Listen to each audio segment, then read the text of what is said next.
Let's take a look at 8.4, equations with analytic coefficients.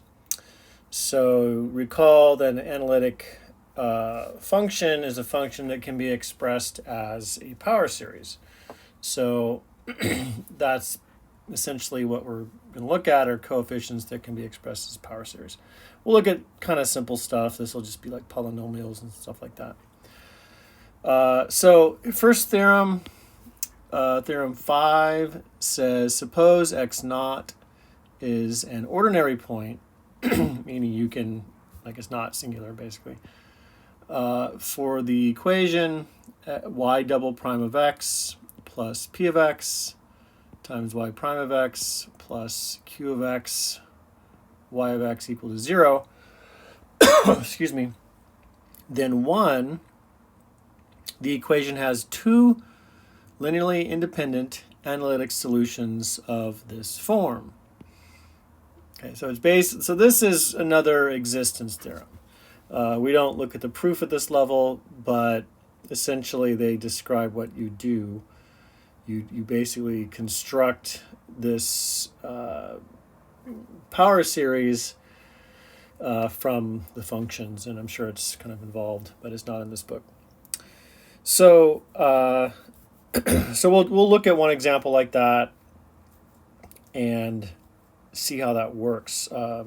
First thing we'll do though is just do the simpler ones. Find the number 2. Almost forgot. 2. The radius of convergence is at least as large as the distance from x naught to the nearest singular point, real or complex. Okay, so let's look at that first. We're basically going to do this first, and then we'll just do another example that has the analytic coefficients. All right, so find a minimum value for the radius of convergence of this. This is number 4. X naught equal to 0. So what you want to do is write it in the form of the standard form, which is this. Okay, so we'll just say write in standard form first. So I'm going to factor first. So you have x squared. Oops, I just said factor and I wrote x squared. Going to factor first. Product of two binomials. Y double prime minus 3x y prime minus y equal to 0. So you have x and x, 6 and 1, 2 and 3. So you want the product to be positive, so both negative, and sum to be negative, so it has to be 3 and 2. So you get y double prime minus 3x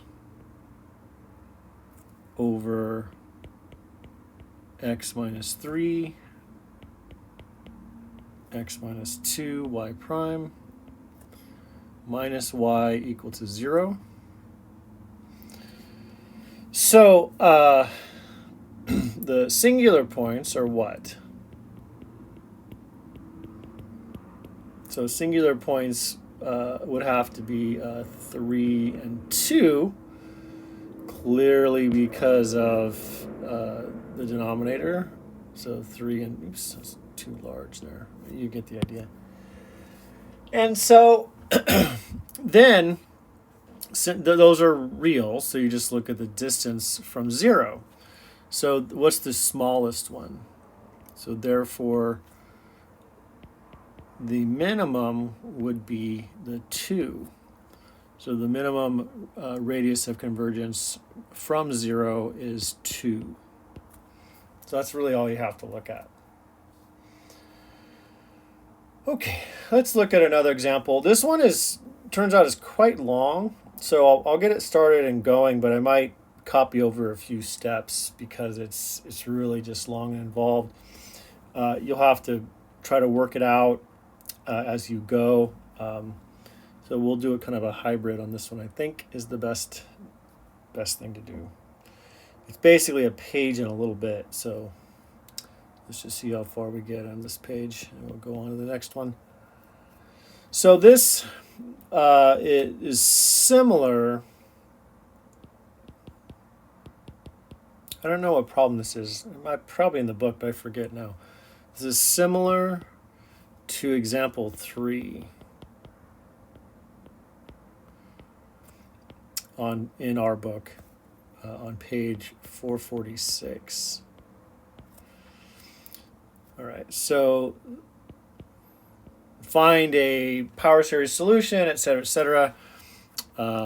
X squared y double prime minus x y prime plus 2y equal to 0. And we are centered about x naught equal to 2. All right, so find, so let's just write this like we're supposed to. Given that, find, like sometimes can be a little picky.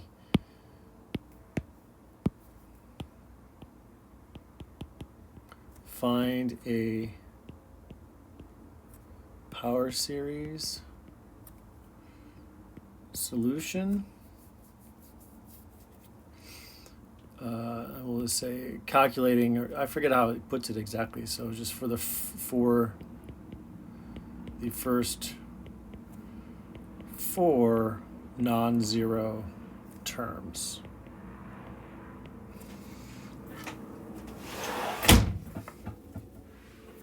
Okay.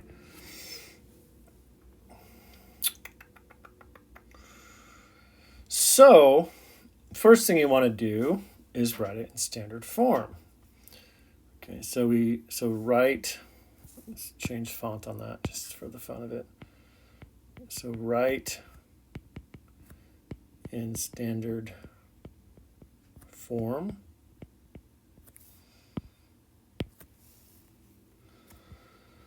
So divide by x squared, so you have y double prime minus x y prime over x squared, we'll reduce later, plus 2 over x squared y equal to 0. All right, so x equal to 0 is a singular point.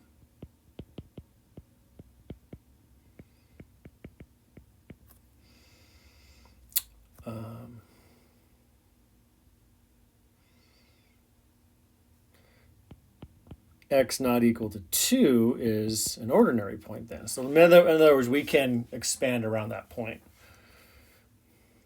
Is an ordinary point. All right, so then we have that P of x is just 1 over x when you simplify. And Q of x is 2 over x squared. So next, we'll write down our power series expansion, take their derivatives, and then we got to start manipulating it. And we're going to be centered around 2, so it's going to take some work on us to do that. So let's write them down. Y of x is equal to the sum as n goes from 0 to infinity, a sub n, x minus 2 to the n, y prime of x, and we've done these before, but it's still worth going through. Y prime of x is the sum as n goes from 1 to infinity, a sub n, x minus 2 to the n minus 1, And do I have space there? I think I do. Let's just move it over a little bit.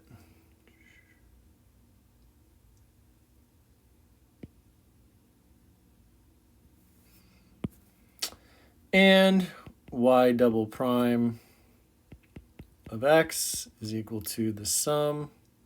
So if you haven't done this already, you really need to like do this derivative on your own and see why you go from 1 and all that. So you bring down the n.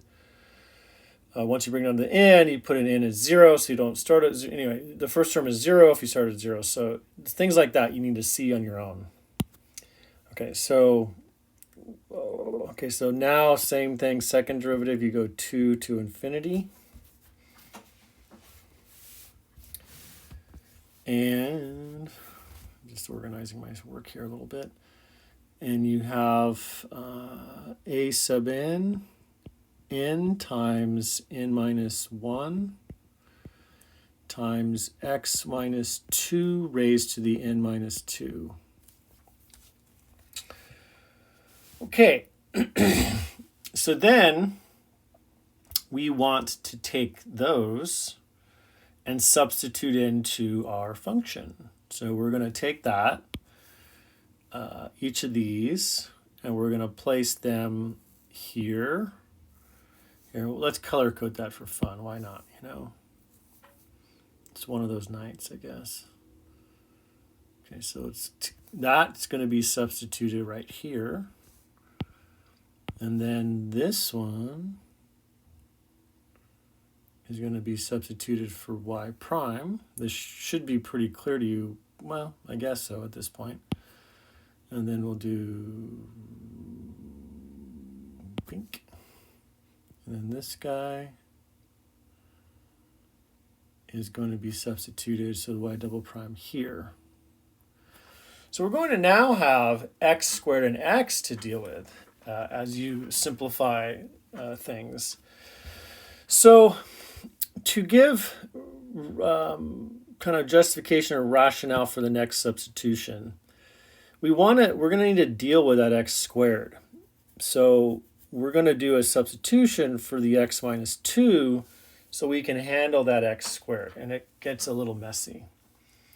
So let's see. Let me go ahead and substitute first. Okay, so what you have, so now we're going to take the given function and substitute in. Okay, so that given function is then x squared. And now we're substituting in the double prime, so all of that. So we're going to take all of this, and I'll literally just copy it because, you know, I can. And we're going to paste that right here, like that. And I'm actually going to go ahead and erase the highlighting. Then we're going to say all of that, and then minus x. Does everybody see what I'm doing here? Times the next function, which is y prime, which is all of this. So I'm going to copy that and paste that there. And then go ahead and erase the highlighting. And then plus 2 times y. So that's plus 2 times your y. So it's that sum.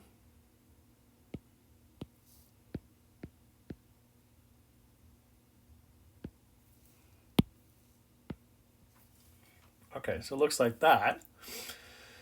And so now we're going to make a substitution for not the n yet, and we can deal with that later. What we're going to do is we need to be able to figure out what to do with this x squared and x related to this x minus 2.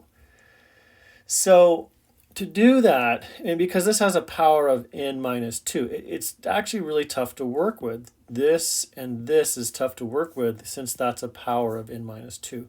So we're going to make this substitution. We're going to let, and I'll try to give myself room here, we're going to let t equal, or x minus 2 equal t. Let's do that again. All right, so we're going to come over here and let x minus 2 equal to t. So we're going to do that substitution to kind of help us out here. Let's make that a red you can't see very well.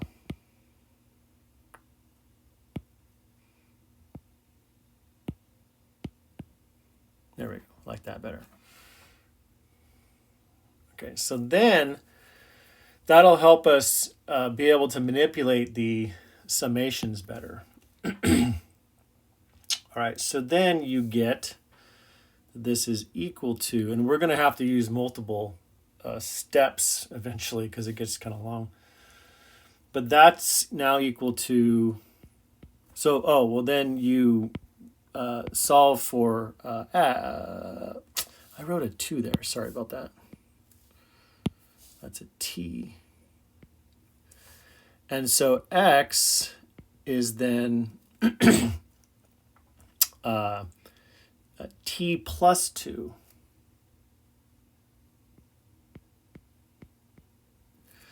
So then I can substitute back.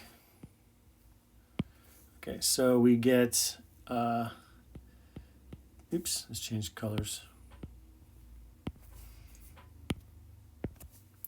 So then I get t plus 2 squared times the sum. So the index doesn't change on n, right? That's not changing right now. I'm not touching that. And so that's still a sub n minus 1. So now this x minus 2 becomes just t. So it's t raised to the n minus 2. Don't need those parentheses. So that's t raised to the n minus 2 now. And then minus t plus 2.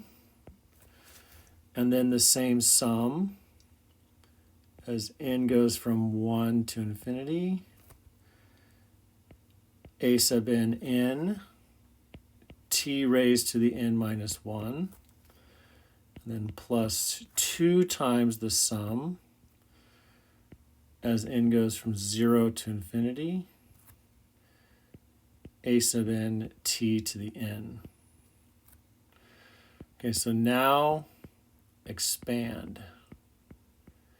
And that's where we have to use, well, I'll do a couple steps for you, and then we got to start stepping it. So I'm going to expand this out, and then I might have to copy over a couple steps because it just becomes so long. Well, we'll see how it goes. All right, so this is equal to, and so what I'm going to do now is just expand this. We're going to expand this, and we'll go ahead and distribute this. Okay, so we're doing a couple steps at once, but not everything. So you get t squared plus 4t plus 4.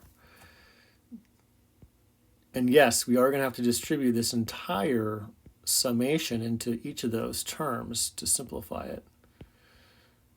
So then you get n minus 1, t to the n minus 2. And then we'll go ahead and distribute this, and you'll see you get minus t times the sum n equals 1 infinity. A sub n t to the n minus 1. And then a minus 2 times the same thing. So we're going to have to do this type of step for each of those on the left there.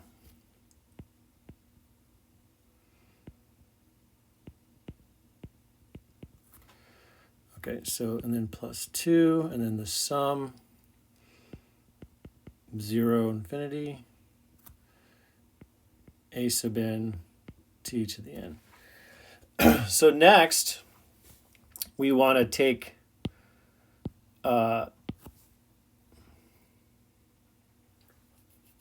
each of these and distribute. We're going to distribute this to t, And then we're going to take this and distribute to here. And then one more, we're going to take that and distribute to the other one. We'll just do it like this. And then we're going to take this and distribute to, not sure why I did that, to here. Oh, check this out, watch. Makes it like a perfect curve.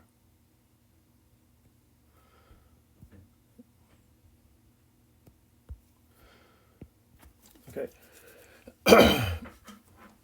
All right, so that's your next step. All right, so yeah, let's go ahead and copy that over. So we're going to do all that, recopy everything. Okay, we'll bring this over here. And we're basically doing this step right here. Let's see. Here. So here's my next step. And I'm not going to copy everything at once because I want to explain what the next step is before I do so. So hopefully this isn't too messy and confusing. It's kind of hard to tell sometimes with this way we're doing stuff these days. So that step right there was taking all of this and distributing. So here's your t squared and then the y double prime. Sorry. And then here's your 4t and your sum. And then your 4 and the y double prime. And then the next line is the other 2. So this line is right here. Okay, so what's next is basically to bring in the t. So my next step is to take this t squared, and now I can factor that in. So now essentially what I'm going to be able to do, I'll show you over here, is I can take my t squared and now multiply by t to the n minus 2. In the other form, I really couldn't do that. So now I can do that, and I'll get that that's equal to t to the n. Okay, and I'll do the same thing for each one. So I'll do t and then t to the n minus 2. That's going to give me t to the n minus 1. So I'm able to bring in the variables on the outside. So that's your next step. Okay, so let's go, I'll write that one up, and then the next step I'll copy over. So when you do that, you get the sum. N goes from 2 infinity, a sub n, n minus 1, not yet, t to the n, like I just showed you over there. Okay, and then plus 4 times the sum, 2 infinity, a sub n, n minus 1, t to the n minus 1, and then plus your 4 times your sum, n equals 2 infinity, a sub n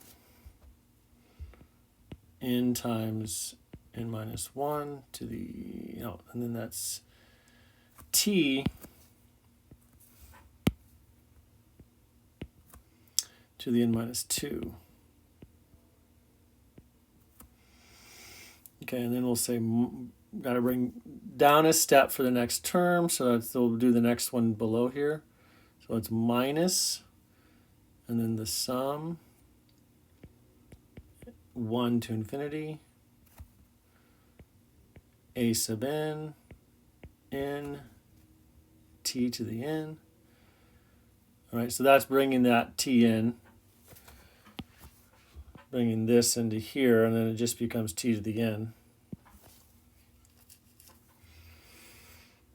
Okay, minus 2 times the sum, 1 to infinity,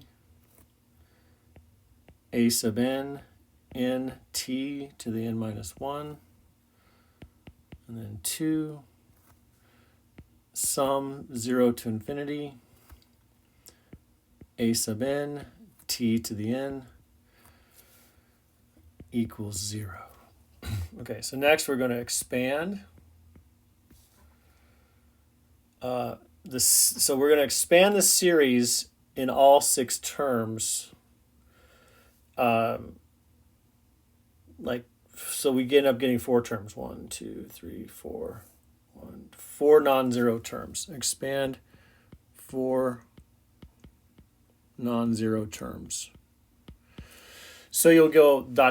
So that's what I'm going to copy over. So when you do that, you get this. That whole expansion right there, that's one line. It's just you can't write it in one line. So this is one expansion of 4 times.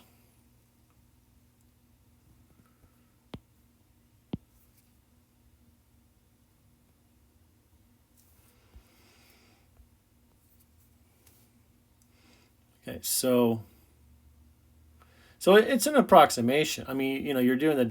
You're going to get that recursive relationship. So that whole thing. So this is still our given equation, just in the series form, expanded out like that. So then the way I highlighted that's kind of the next big step there, is those are all like terms. So the colors aren't really showing up much, are a lot different, but you look at the first degrees, so here, and then so those are all one coefficient. So that, and then that, and then that, and then that. So that all becomes one coefficient times t as you factor. So what you get is you get this. So see if you can combine that together. But you get 2a0 minus 2a1 plus 8a2 plus 8.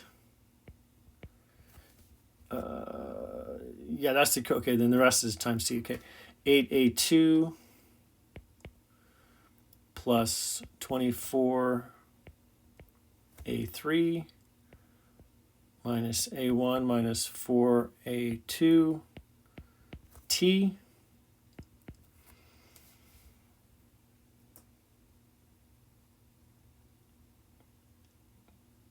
Okay, and then you do the same thing for t squared and everything else. So I didn't show the rest of it. Okay, so that's true if and only if the coefficients all equal 0. So this is where you want to get that recursive relationship. So what you end up getting is that this, so you need this to be 0, and then you solve for a2, and so you can get a2 in terms of a1 and a0, and then you can get a3 in terms of a1 and a0. So that's just next couple steps. You get 2a0 minus 2a1 plus 8. Did it again. 8a2 equal to 0 if and only if. So I'm just solving for a2. So a2 is a1 minus a0 over 4. And then let's bring this over. I always start too far to the left and I run out of space like every time.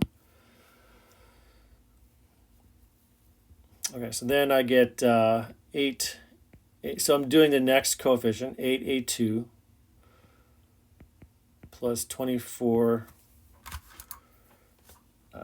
a3 minus a1 minus 4a2 equal to 0 if and only if a3 is equal to a0 minus 2a1 over 24. So that's just solving for a3, combining like terms. And then that's y of x. So you substitute in with those coefficients. We have a naught and a one, and you can write a one and a naught in terms of those variables above. So the bit of manipulation, you end up getting this. Let's see. Okay, so see if you can get the rest of this and get your expansion when you do your substitutions to get this. So you're really just trying to find that recursive relationship, and you're only getting a few terms of the sequence. So you're not, you're kind of guessing at the rest of the sequence, essentially. So by finding, so here's A3. Okay, so now I'm taking this and substituting back. I know the font size different. Hold on, let me fix that. It's a little easier to write. I changed the font size. Well, actually, pen width size, technically. So here's, oh, I forgot to copy that over. I know, it looked weird at first. I forgot to get one more thing. So the summation has your A1, A2, A3, etc. And so you're substituting into that. So just give me a second here. I forgot to copy this.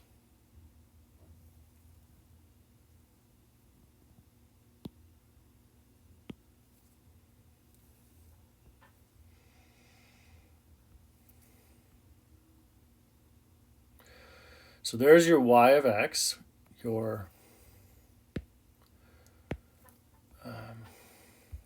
power series.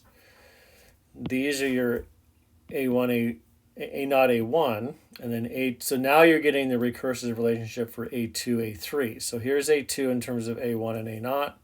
Here's A3 in terms of A1 and A naught.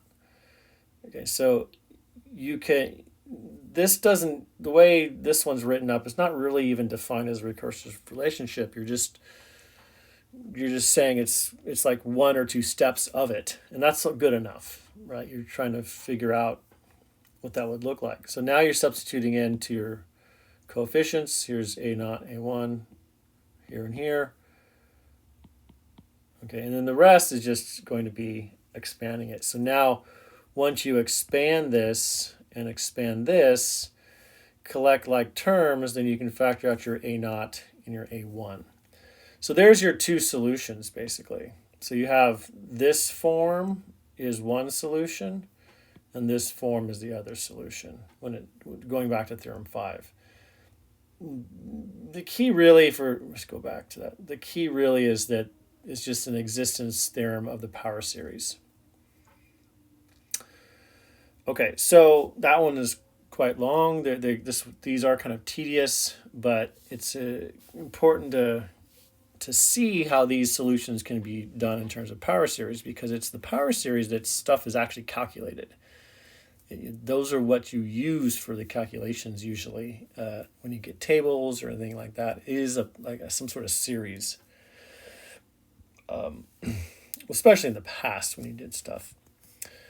Okay, that's pretty much all of Chapter 8 we're going to cover, and we will go on to the next chapter after this.